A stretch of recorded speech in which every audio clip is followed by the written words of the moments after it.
Os corações como em Meriba. Aleluia, aleluia, aleluia.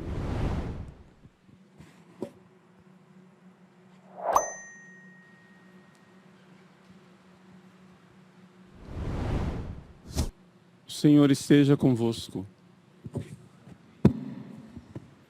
Proclamação do Evangelho de Jesus Cristo segundo Lucas. Naquele tempo, quando as multidões se reuniram em grande quantidade, Jesus começou a dizer: esta geração é uma geração má. Ela busca um sinal, mas nenhum sinal lhe será dado, a não ser o sinal de Jonas.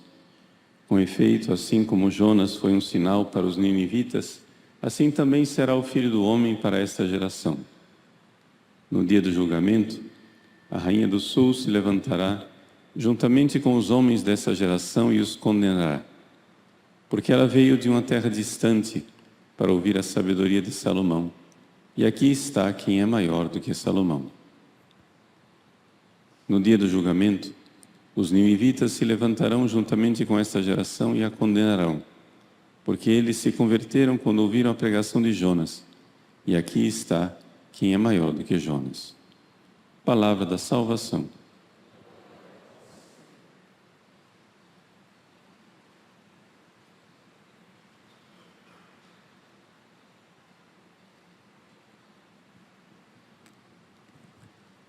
Meus queridos irmãos e irmãs, Jesus aqui nos fala da fé que nós precisamos ter. Ele olha para o povo do seu tempo e diz que é uma geração má. Por quê? Primeiro porque eles querem sinais. No fundo, se você for pensar, o que eles querem não são sinais, eles querem provas. Porque por mais que Jesus faça milagres, e Ele os fez, os milagres nos deixam sempre um espaço para crer.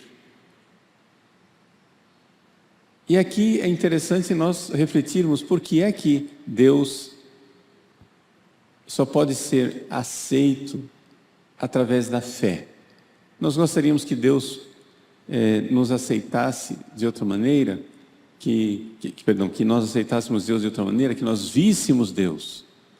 Se Deus existe, diria um ateu cético, por que Ele não se manifesta aqui? Para que todos vejam. Aqui está a dificuldade. Deus é tão sublime, tão atraente, que é o nosso sumo bem.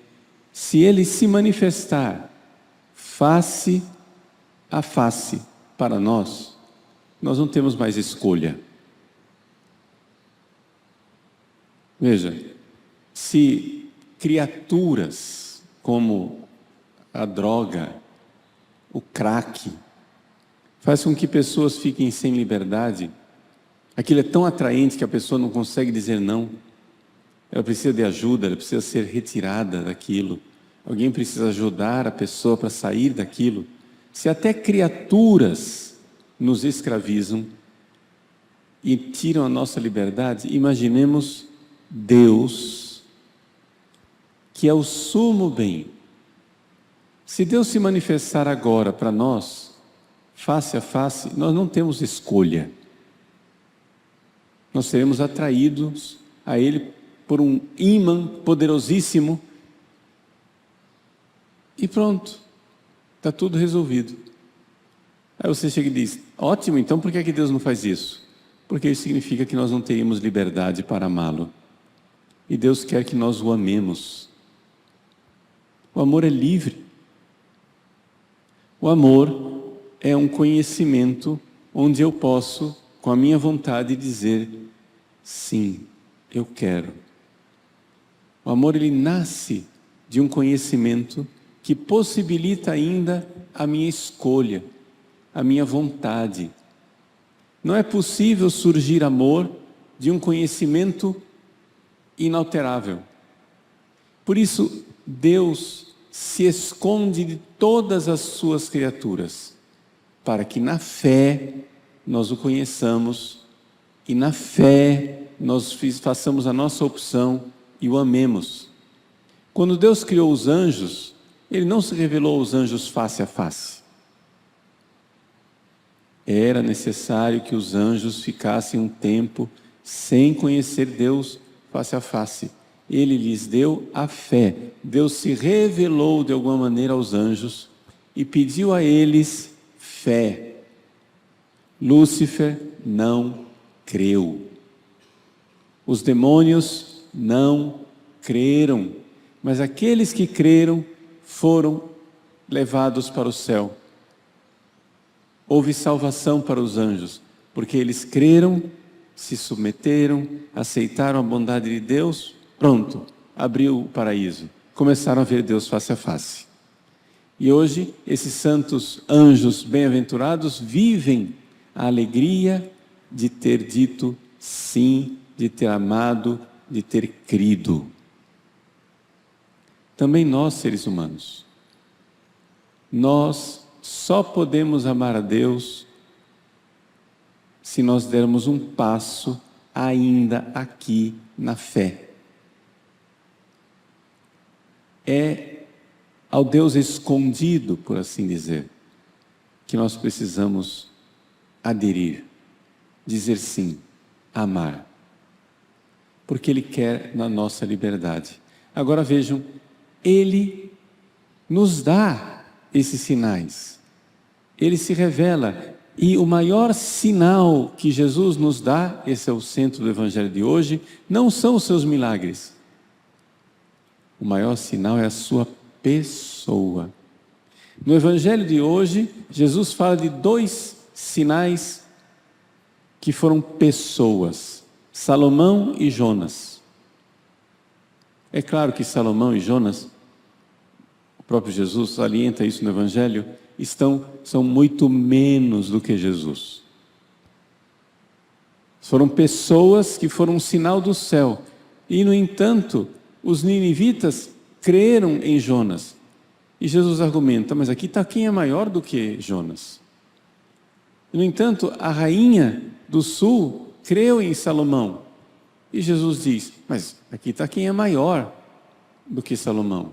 Ou seja, o sinal que Deus nos dá, em primeiro lugar, claro, Jesus fez milagres. Jesus pregou de forma sublime. E tudo isso já seria suficiente para crermos. Mas o maior sinal que Ele nos dá é a sua divina pessoa. Ele. Conhecer Jesus. Vejam, quem tem dificuldade de crer, quem está com dificuldade de crer e procura analisar os milagres do Evangelho, ou procura analisar outras coisas para crer, você está perdendo a oportunidade de ir para aquilo que é mais maravilhoso, a maior manifestação de Deus, Jesus. Conhecê-lo intimamente, ler os Evangelhos, não somente para olhar os milagres, mas ler os Evangelhos para ver a sua divina pessoa, como Ele é, como Ele ama, como Ele age, como Ele faz, como Ele perdoa, como Ele tem paciência, como Ele nos ama. Jesus é a maior revelação de Deus. Claro, o que Ele diz é uma revelação. Claro, o que Ele faz em termos de milagres sobrenaturais é uma revelação. Mas a maior, mais extraordinária e fantástica revelação é a sua própria divina pessoa. Então, saibamos isso. Sem fé não se pode agradar a Deus. Ele está nos dando sinais de amor no seu Filho Jesus. Olhar para Ele e crer nesse amor. Mas nós, geração má, temos dificuldade de crer. Por quê? Por que é que temos dificuldade de crer? Porque os maus não creem na bondade. Quando uma pessoa faz um gesto de amor, sincero, autêntico, profundo, uma pessoa má dá um passo para trás e diz: o que é que ele quer com isso? Será? Sei não. Os maus creem que todos são maus. Quem é mal intencionado, quem é traiçoeiro, quem é arguto, cheio de artimanhas, de enganos, de embustes, crê que todos os outros são embusteiros, todos os outros são maus, todos os outros são enganadores. Então Jesus aqui põe o dedo na ferida, porque nós temos dificuldade de crer, porque nós somos maus. O mal só crê na maldade, o mal não crê na bondade. Apresente a uma pessoa má o maior santo e ele irá descobrir dúvidas e defeitos. Foi isso que fizeram os fariseus, foi isso que fizeram os judeus que renegaram Jesus. Eles puderam ver Jesus, conviver com Jesus. Eles viram o maior sinal e, no entanto, não creram. Porque o mal tem dificuldade de crer na bondade. Então, convertamo-nos. A primeira coisa que nós precisamos crer é que o bem existe. A igreja nos ajuda, nos dando a conhecer não somente a vida de Jesus nos evangelhos, mas também a vida dos santos. Ler a vida dos santos e ver a bondade daquelas pessoas. Isso é importante porque vai quebrando o seu ceticismo, vai quebrando a sua falta de fé na bondade. Quantas vezes pessoas leem a vida dos santos e se encontram lá diante de um gesto de generosidade e dizem: estão me enganando, isso aqui não aconteceu. Encontram um gesto de pureza e diz: imagina, se alguém pode ser puro assim. Encontram um gesto de paciência: isso não existe. E aí não cremos.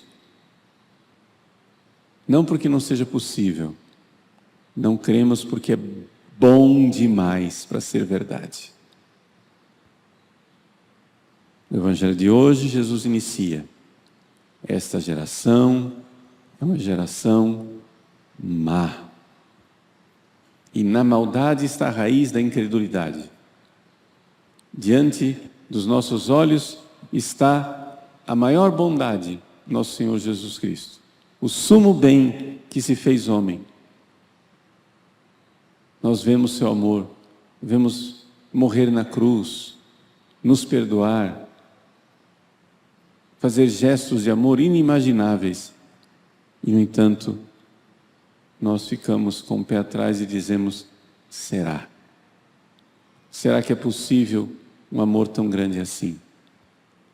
E aí, fechados, continuamos na nossa malícia, achando que somos muito espertos. Sim, Lúcifer acha que é muito esperto, duvidando de Deus, duvidando da bondade de Deus. Ele, quando Deus lhe pediu submissão e amor, ele duvidou da bondade de Deus e disse: não servirei. Foi esta mesma malícia que a serpente, quando nos picou, inoculou no nosso coração. Quando Deus desceu na brisa da tarde para passear com Adão e Eva se esconderam, com medo de Deus. Por quê? Porque Lúcifer tinha dito: Deus está enganando vocês. Ele é um velhaco. Deus é mau. Ele não está querendo que vocês sejam deuses. Ele está com inveja. Se vocês comerem desse fruto, vocês serão Deus como Ele. Vejam como Ele é mau. Como Deus é o embusteiro, como Deus é enganador. Como Deus é o rival de vocês. E com essa picada, nossos pais se perderam. E é desse veneno que nós precisamos nos livrar.